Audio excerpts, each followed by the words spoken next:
Assalamualaikum warahmatullahi wabarakatuh. Bagaimana kabarnya anak-anak? Semoga sehat selalu dan juga mendapatkan ridho dari Allah Subhanahu wa Ta'ala. Untuk pertemuan daring kali ini, sebelum kita membahas tentang organisasi, karena ini kita sudah masuk bab 2 tentang organisasi IPNU dan IPPNU. Ini ada pesan, saya ambilkan dari surat Yunus ayat 62 sampai ayat 64 yang berbunyi Bismillahirrahmanirrahim. Allazina amanu wa kanu yattaqun lahumul busyra fil hayatid dunya wa fil akhirah la tabdila li kalimatillah dzalika huwal fawzul azim. Maksudnya, syarat kalau kita ingin bahagia yang hakiki di dunia maupun di akhirat, syaratnya ada 2. 1, iman. Nomor 2, takwa. Iman itu apa? Iman itu percaya. Dan rukun iman ini ada 6. 1, iman kepada Allah. 2, iman kepada malaikat. 3, Rasul. 4, kitab. 5, hari kiamat. Dan 6, qada dan qadar. Itu. Dan yang kedua syaratnya takwa. Takwa itu apa? Imtisalu awamirillah wajtinabun nawahi.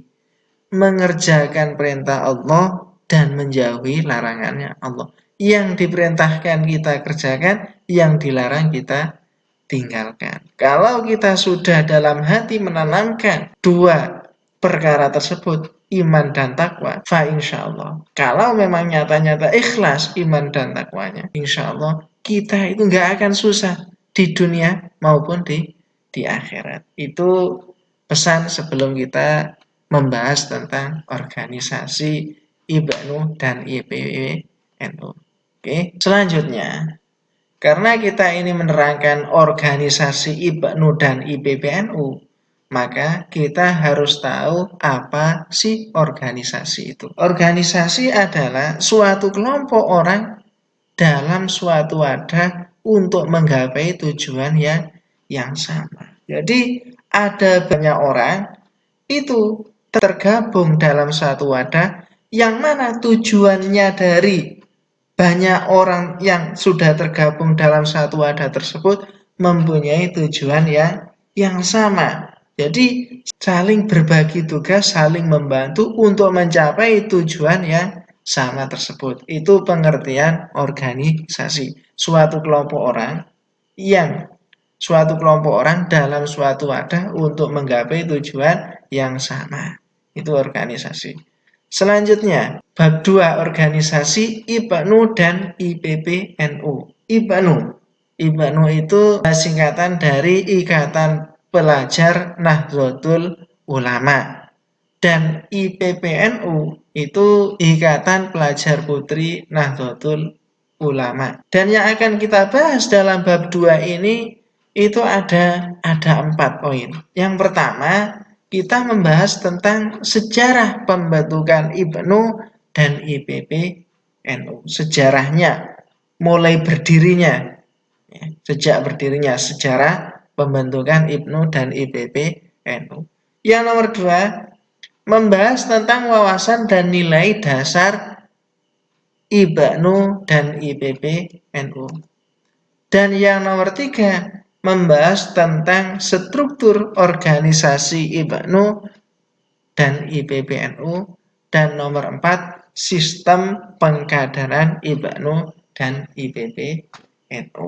Nah, sebelum kita lanjut, ini yang perlu kita tanamkan, kita anak-anak tanamkan. Pertama, pengertian organisasi.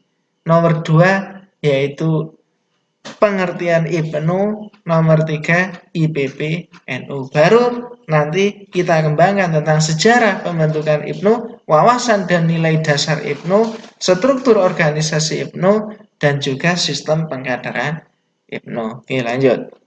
Nah, sekarang kita masuk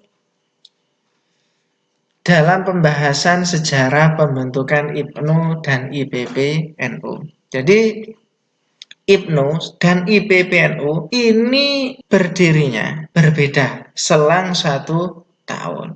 Kalau Ibnu ini berdirinya tahun 1373 Hijriah, atau kalau tahun Masehi itu 1956 Masehi. Ini merupakan titik awal perjalanan generasi muda Nahdlatul Ulama yang tergabung dalam wadah organisasi namanya IPNU, Ikatan Pelajar Nahdlatul Ulama. Nah, Ikatan Pelajar Nahdlatul Ulama ini atau IPNU dan Ikatan Pelajar Putri Nahdlatul Ulama atau IPPNU ini adalah organisasi kepemudaan yang beranggotakan pelajar, bisa santri, remaja yang berada di bawah naungan Nahdlatul Ulama. Nahdlatul Ulama ini merupakan organisasi Nahdliyin, organisasi yaitu kebangkitan ulama. Nahdho itu artinya bangkit, ulama itu piro-piro kang alim,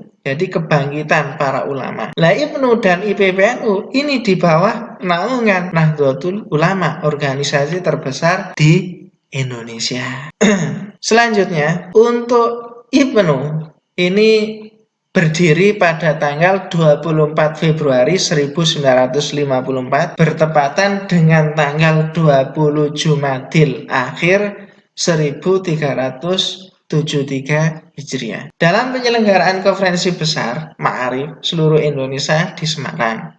Jadi konferensi yang memutuskan itu berdirinya Nahdlatul Ulama tahun 1954 atau 1373 Hijriah ini diadakan konferensi di Semarang. Nah, tokoh-tokoh pendiri IPNU yaitu Tolha Mansur, Muhammad Sofan Khalil, Mustahil Ahmad Masyud, dan juga Abdul Ghani Farida dan M.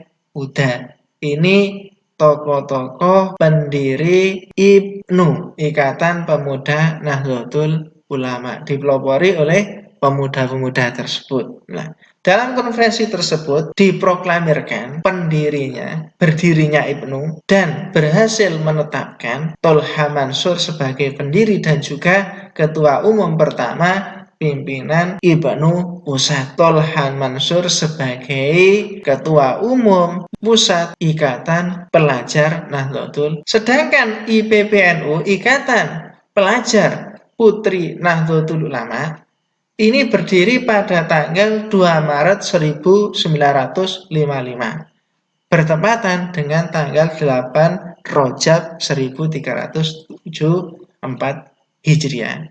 Kongres pertama IPPNU ini di Malang. Dalam kongres tersebut dikukuhkan sebagai ketua umum pertama pimpinan pusat IPPNU yaitu Umroh Mahfudah.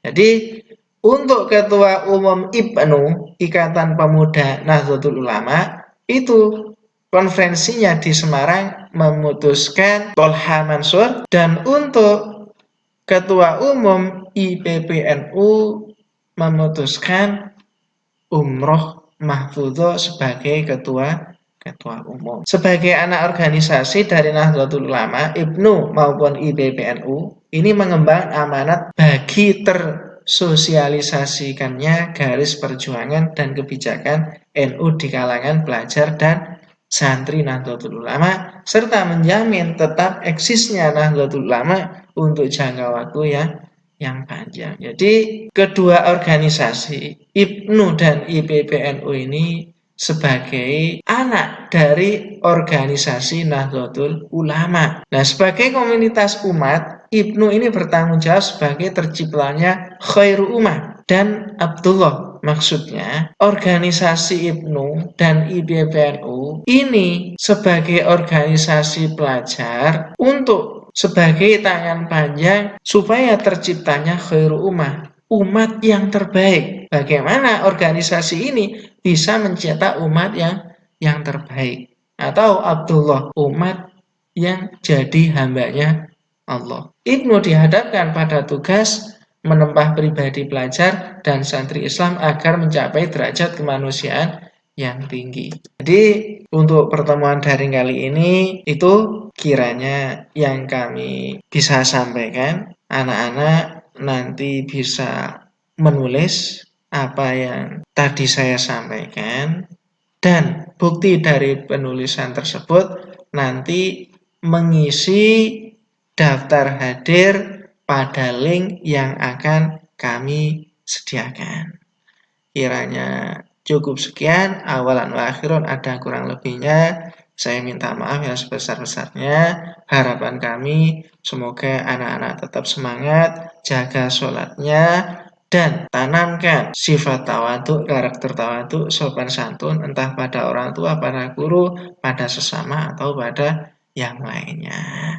Akhiran, ihdinas siratal mustaqim. Wassalamualaikum warahmatullahi wabarakatuh.